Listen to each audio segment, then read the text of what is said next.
Уважаемые коллеги, добрый день. Мы продолжаем мероприятие нашего международного методического семинара «Эффективный учитель для эффективной школы». И мы рады приветствовать вас на кейсе «Успешные модели функционирования сельских школ России». Проблема существования сельских школ, она, конечно, очень актуальна и для нашей республики, и для других регионов Российской Федерации. Позвольте представить наших спикеров. Сегодня с нами работают Николай Аркадьевич Махнюв, исполнительный директор национального проекта «Энциклопедия сельских школ России», и он пригласил команду своих активных участников проекта. Это Надежда Кимовна Бутуханова из Иркутской области, это Ольга Петровна Илларионова из Тамбовской области, это Наталья Павловна Подшивалова из Оренбургской области. И, конечно, с нами сегодня будут работать наши сельские школы Республики Коми, победители конкурсов для сельских школ. Итак, несколько статистических данных.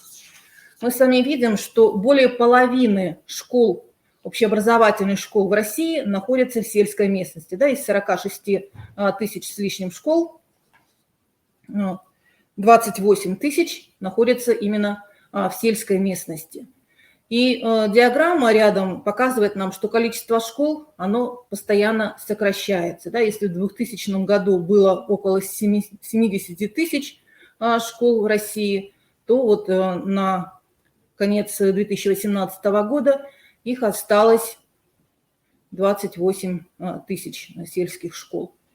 В нашей республике тоже сельские школы занимают большое количество.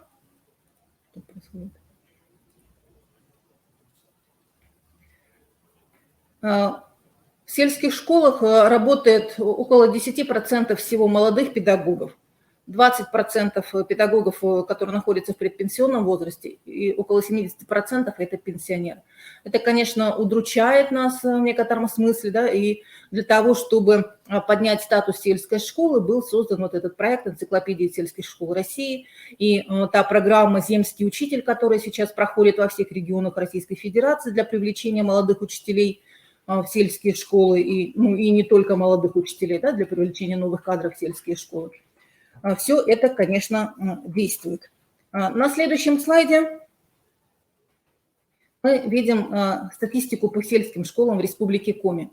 Из 337 общеобразовательных организаций 186 находятся в сельской местности, и из них почти треть признана малокомплектными. Но при этом, если мы посмотрим по количеству обучающихся в школах, то пятая часть обучается в сельских школах. То есть школ много, но обучающихся в них намного меньше, чем в городских школах. В сельских школах работает более 3000 педагогических работников. При этом 11% имеет высшую квалификационную категорию и 56% имеет стаж работы более 20 лет. Для того, чтобы подчеркнуть статус сельских школ, 28 августа объявлен Днем сельской школы. Это праздник государственный на уровне Республики Коми, утвержден указом главы Республики Коми. Вот после такого погружения в статистику мы бы хотели дать слово Николаю Аркадьевичу Махневу, который приглашает сельские школы Республики Коми к участию в проекте «Энциклопедия сельских школ России». К сожалению, Николай Аркадьевич сам приехать к нам не смог, подключиться онлайн тоже не было возможности. Он записал для нас видеообращение. Мы благодарим Николая Аркадьевича за такое видеообращение, направленное в адрес наших сельских школ Республики Коми. Видим, что Николай Аркадьевич пытается к нам подключиться. Да, но, к сожалению, интернет слабый, но, тем не менее, Николай Аркадьевич с нами в чате, и вы можете все вопросы, которые хотите ему задать, это сделать, да, и Николай Аркадьевич в чате на них сможет ответить, либо в чате, либо во вкладочке «Вопросы». Сегодня на сайте Энциклопедии сельских школ России представлены 4 школы Республики Коми. Это Старожевская СОЖ Карткирусского района, Окуневская СОЖ Устилимского района, СОЖ села Кайгородок и СОЖ села Обьячево Прилузского района. Конечно, мы призываем все сельские школы Республики Коми вступать в этот проект, рассказать свои истории, истории своих успешных выпускников, для того, чтобы о вас узнала вся Россия и чтобы вы могли приобрести новых друзей, новых партнеров из числа как сельских, так и городских школ из других регионов. А мы приглашаем Надежду Кимовну Бутуханову, представителя управления образования Аларского района Иркутской области. У нас уже целая команда Иркутской области принимала участие в наших предыдущих мероприятиях.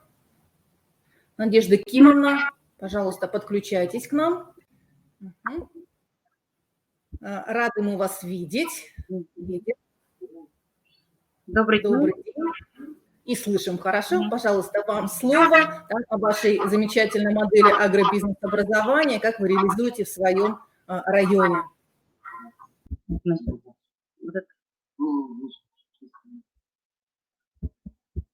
Вот.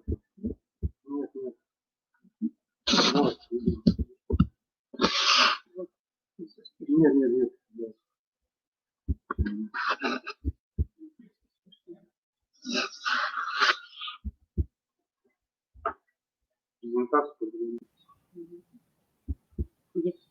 Как называется ваша презентация? Мы вам поможем ее запустить. Агрошкола как социокультурный центр. Ком-1. Коми-1. Коми-1, пожалуйста. Так. Пожалуйста, ваша презентация. Мы можем начинать. Добрый день, Марина Анатольевна, Николай Аркадьевич, уважаемые коллеги. Разрешите представиться, Бутуханова Надежда Кимовна, председатель комитета по образованию, муниципального образования Аларский район Иркутской области. И хочу вам представить одну из успешных моделей функционирования сельских школ на примере школ нашего района, реализующих агробизнес-образование. В настоящее время особую актуальность приобрел вопрос качества образования. У сельской школы есть своя специфика. Школа на селе, и все знают, является основным, а порой и единственным интеллектуально-культурным центром села. И поэтому в прямой зависимости от ее деятельности находится решение многих вопросов. В федеральной программе Российской Федерации развития образования предусмотрено, что стратегия образования на селе должна быть нацелена на создание условий для обеспечения доступности и высокого качества образования, подчинена решению актуальных задач экономического, социального и духовного возрождения сельского социума. Также в этой же программе отмечено отставание сельской школы от городской в решении приоритетных задач воспитания и обучения. Сегодняшние выпускники сельских школ вынуждены на равных конкурировать с выпускниками городских школ, должны уметь быстро адаптироваться к меняющимся условиям. В подавляющем большинстве сельских малокомплектных школ не созданы полноценные условия для освоения учащимся образовательных программ, углубленного изучения отдельных предметов, профильного обучения, что приводит к нарушению равных стартовых условий для детей, обучающих городской и сельской местности, и, следовательно, к ущемлению прав и интересов сельских жителей. Как же мы видим решение данного вопроса? Ряд наших школ определили для себя решение данной проблемы через реализацию участия в проекте агробизнес-образования. В целях исполнения федеральной целевой программы устойчивого развития сельских территорий, а ныне это комплексное развитие сельских территорий, в Иркутской области была разработана и принята концепция развития непрерывного агробизнес-образования на сельских территориях Иркутской области, которая и определила основные направления государственной политики по созданию условий для развития агробизнес-образования в Иркутской области на долгосрочную перспективу. В системе образования нашего района статус региональных площадок имеют 4 общеобразовательные организации, которые работают в инновационном режиме. Данные модели согласуются полностью с нашей концепцией развития непрерывного агробизнес-образования, основной целью которых является создание условий для успешной социализации наших выпускников, как в агросфере, так и в социокультурной сфере села. Поэтому школа на селе, потому как школа на селе – это не просто образовательная организация, а центральная составляющая самого уклада села. Без преувеличений могу сказать о том, что хорошая школа делает политику развития села. Ведь сегодня это дети, а завтра это взрослые жители села, которые будут формировать весь сельский социум. Задача наших школ в этом направлении формулируется так. Мы готовим детей к труду, чтобы они были хозяевами на земле. Какими ресурсами обладают наши школы для реализации агробизнес-образования? Но самое главное, я считаю, что мы являемся обладателями земли. Ежегодно все школы на пришкольных учебно-опытных участках выращивают большой урожай овощей. В 2019 году общая площадь всех пришкольных участков, всех образовательных организаций нашего района составила 54 747 квадратных метров. Часть собранного урожая поступает в школьную столовую, часть на реализацию на местному населению, как и везде, наверное. Вырученные от продажи средства идут на обновление материально-технической базы, приобретение посадочного материала. Что является обязательным на пришкольном участке? Обязательным требованием к пришкольным участкам у нас является наличие опытной экспериментальной работы, предметного практического содержания, реализация в процессе трудовой деятельности детей образовательных задач. Результат данной работы мы видим на научно-практических и исследовательских конференциях. Внутри районной системы повышения квалификации в пилотных школах ежегодно проводятся школьные, кустовые и районные практико-ориентированные семинары для руководителей и учителей школ района, внедрение учебно-методических модулей по агробизнесу в различные предметные области. Практическая часть прошедших семинаров организуется через проведение открытых педагогических форм учителями школы. Это открытые уроки, внеклассные мероприятия, конференции, публичной защиты проектов. Все занятия отличаются практической направленностью. Завершает семинар по традициям круглый стол агробизнес-образование, организация, технологии, перспективы развития, где и происходит обсуждение увиденного, поднимаются все проблемы и видение решения этих проблем участниками семинара.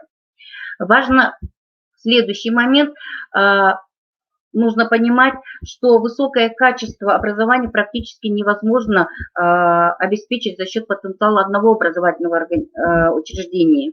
И создание интегрированного образовательного ресурса через организацию сетевого партнерства и межведомственного взаимодействия образования, культуры, спорта и других секторов социальной сферы предоставляет потребителю несравненно более широкие возможности.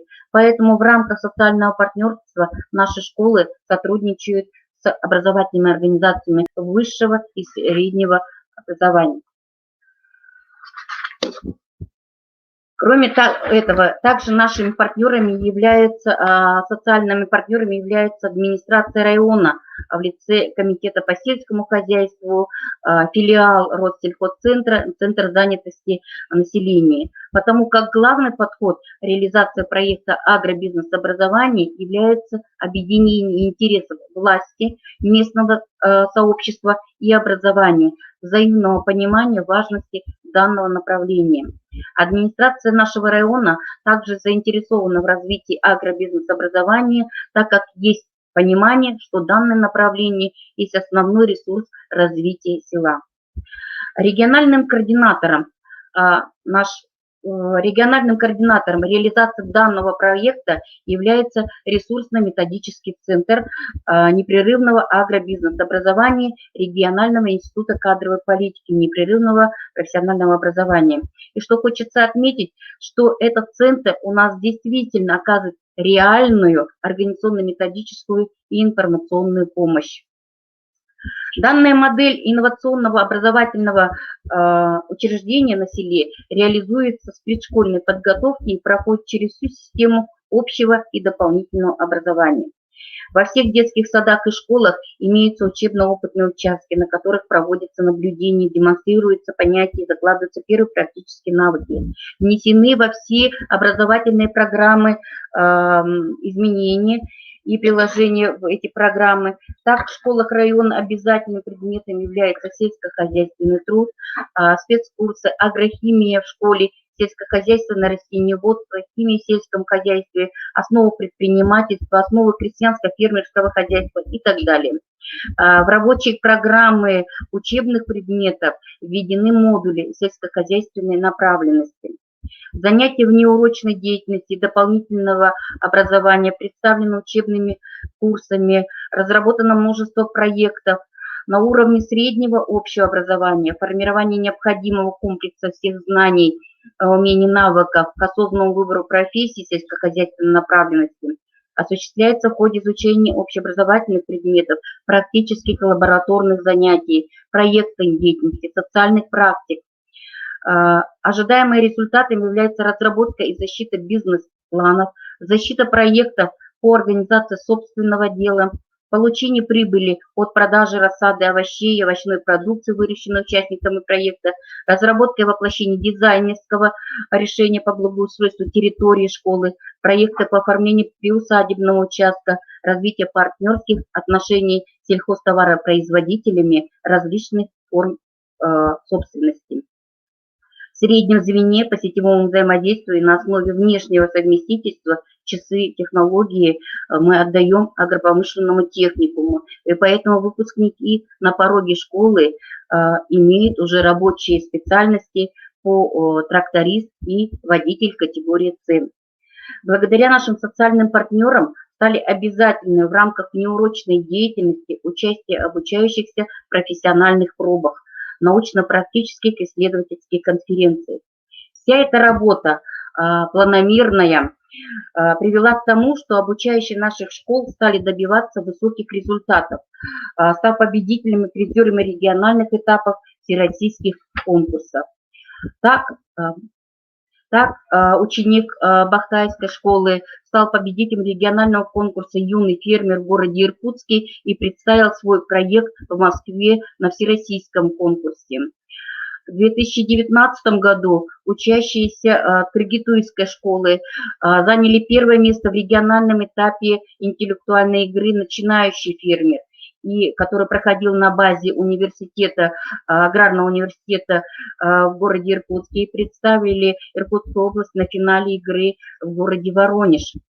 Активно учащиеся Аляцкой школы стали участвовать в программе профессиональной подготовки и профориентации школьников Junior Skills. И последние 2 года они являются обладателями 2 комплектов золотых медалей, комплектом серебряных медалей в 2 компетенциях. Это агрономия 14+, и сети фермерства. Ежегодно пилотные школы являются активными участниками областного агропоезда, выставочных мероприятий агропромышленной недели, региональных семинаров и научно-практических конференций. Свой опыт в реализации агробизнес-образования эти школы представили в 2018 году на Байкальском международном салоне образования. В 2019 году одна из этих школ стала призером в региональном конкурсе «Лучшая образовательная организация в Иркутской области».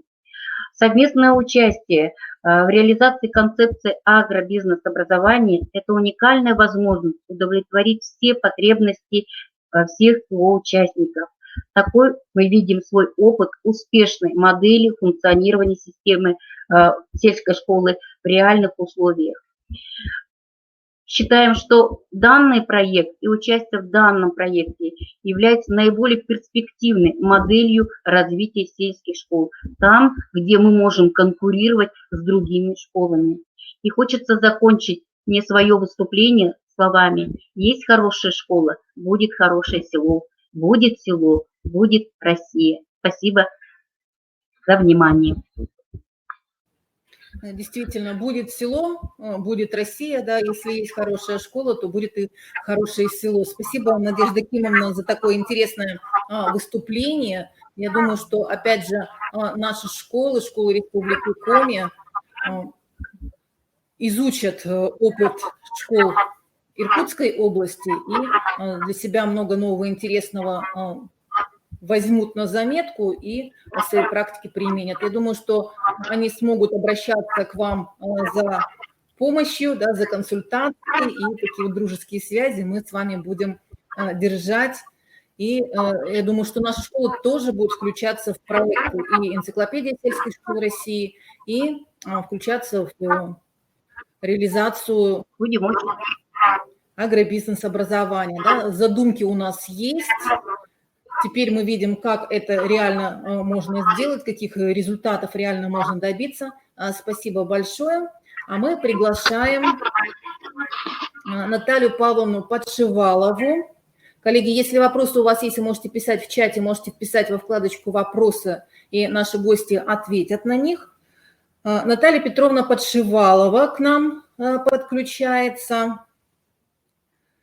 Это директор Новосергиевской СОШ номер 3 имени генерала Елагина Оренбургской области, почетный работник общего образования Российской Федерации, победитель областного конкурса «Лидер в образовании Оренбуржья», посол программы социальных инвестиций «Родные города» ПАО «Газпромнефть».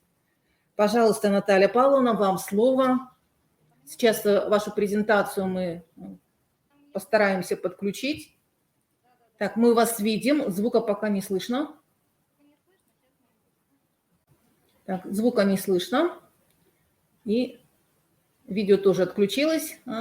Сейчас наладим все. Все будет хорошо. Так, мы вас видим, Наталья Павловна. Но звука нет. Звука нет. Нажмите на шестереночку рядом с иконкой микрофона на верхней панельке над вашим окном. И выберите микрофон.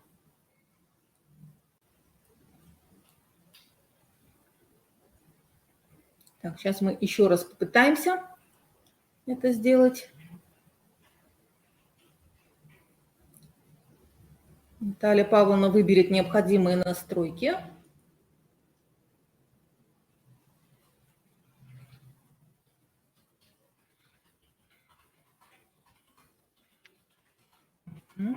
Да, Николай Аркадьевич, мы видим, что участники энциклопедии действительно демонстрируют мощный потенциал. Так, еще раз Наталья Павловна к нам подключается.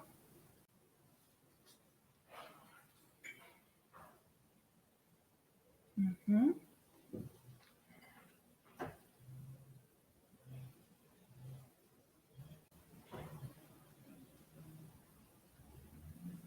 Сейчас некоторые технические неполадки мы устраним.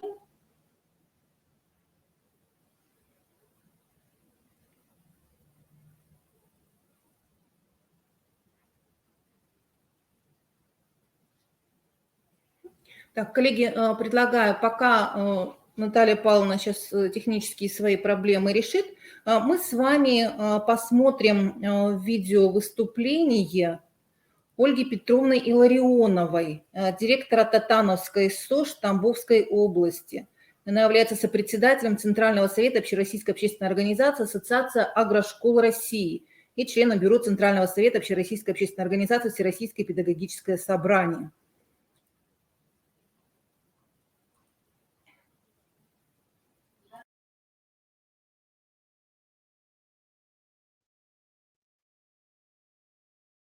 Здравствуйте, уважаемые коллеги.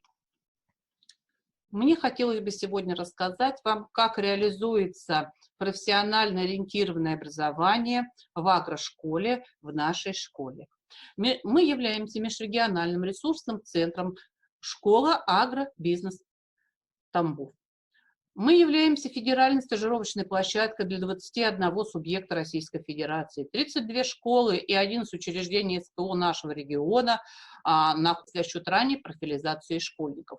И для того, чтобы мы могли решить поставленные перед нами задачи, в школе создана инновационная инфраструктура, в которой входит Центр агробизнес-образования и информационных технологий, лаборатория биотехнологии, микробиологии, физиологии растений, цитологии, лаборатория агрохимии, аналитической химии, комплекс для изучения пищевых производств, учебная мастерская механизация сельскохозяйственного производства, бокс механизированной техники. В школе есть мини-агрокомплекс, в который входит школьный сад, мини-питомник, мини-маточник, 2 теплицы без обогрева, 1 стеклянная теплица с обогревом, опытный экспериментальный участок и информационно-консультационный пункт АПК для взрослых.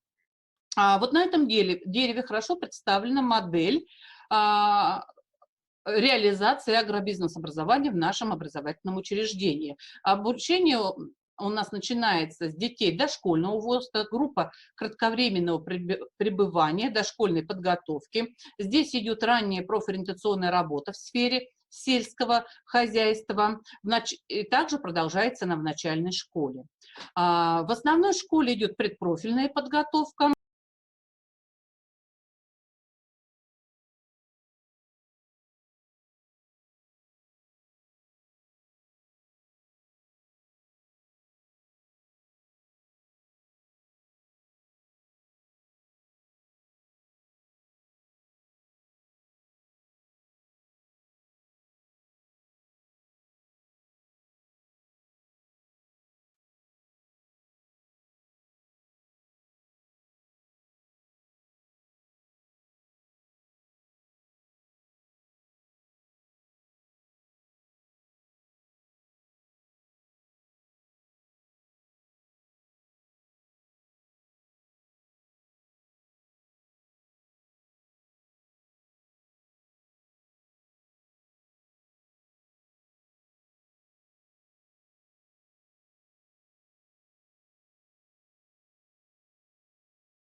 Мы благодарим Ольгу Петровну Илларионову за представление такого интересного опыта работы Татановской школы Тамбовской области. И мы видим в чате, что коллеги наши уже пишут, что много интересного они для себя взяли из выступлений наших коллег. Еще раз попробуем, Наталья Павловна, вас подключить. Наталья Павловна Подшивалова, пожалуйста, попробуйте еще раз, получится или нет. Ну, времени у вас осталось уже немного. Либо мы ваше видео запустим. Так, Наталья Павловна, мы вас видим, но звука по-прежнему нет. Видимо, что-то случилось с вашим звуком. Запускаем видео тогда, да? Хорошо, запускаем ваше видео.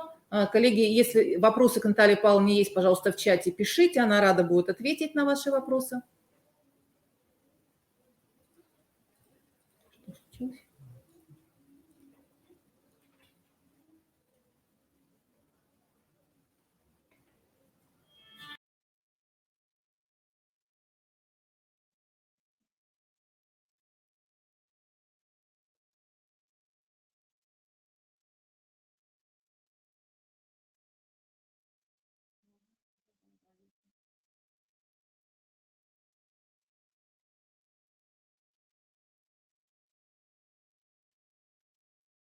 имени генерала Елагина находится в Новосергиевке, сельском поселении одного из динамично развивающихся районов Оренбургской области.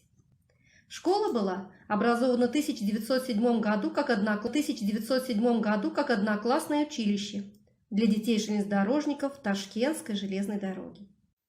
В 2017 году, к 110-летию, нашей школе было присвоено имя выпускника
на родительских собраниях, размещает для жителей поселка и наших выпускников, которые находятся далеко от нашей школы, от нашего поселка, на школьном канале YouTube и в социальных сетях. И самыми популярными являются «Взгляд с третьей парты», новый формат, «Школа перемен», 5 минут с интересными людьми. В 2019 году школьный музей «Истоки» устроил перезагрузку и стал интерактивным и открытым. В музее оформлены новые демонстрационные зоны, разработаны новые виртуальные выставки, электронные экскурсии, работают открытые мобильные площадки и работает теперь сайт музея с виртуальным демонстрационным залом. Наша школа не только сама активно разрабатывает и реализует социальные проекты, мы также являемся еще и партнерами в других социальных проектах и сообществах. Мы активно поддерживаем инициативы местных жителей и для обучения их основам проектной деятельности открыли лабораторию социального развития. Наша школа информационно открыта для социума. Мы используем различные формы публичной отчетности. Дни открытых дверей, творческие отчеты, группы в социальных сетях, телеканал, публичные доклады, выставки, публикации в СМИ. Все это делает школу медийно узнаваемой, создает атмосферу доверия и интереса вокруг самой школы и наших инициатив. Мы не боимся мечтать, видим перспективы роста, много учимся и работаем, открыты людям и новому.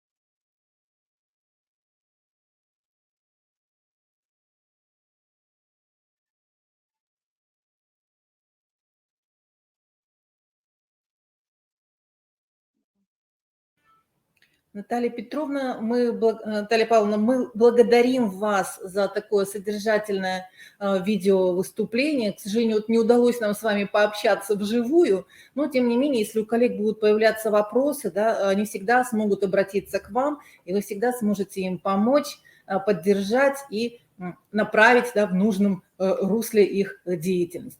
Уважаемые коллеги, а мы хотим вам напомнить, что в нашей республике проходят конкурсы для сельских школ. Это конкурс «Лучшая сельская школа Республики Коми»,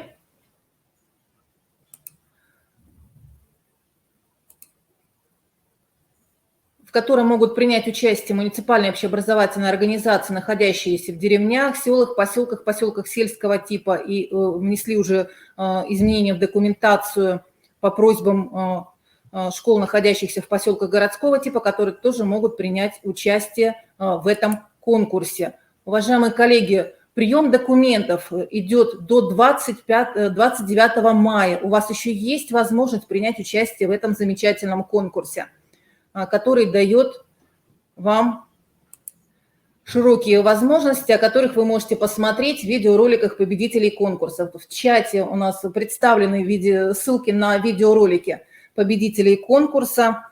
Первое место в 2019 году заняла Выльгородская средняя общеобразовательная школа номер 1. Ольга Белякова, директор. Приветствуем вас.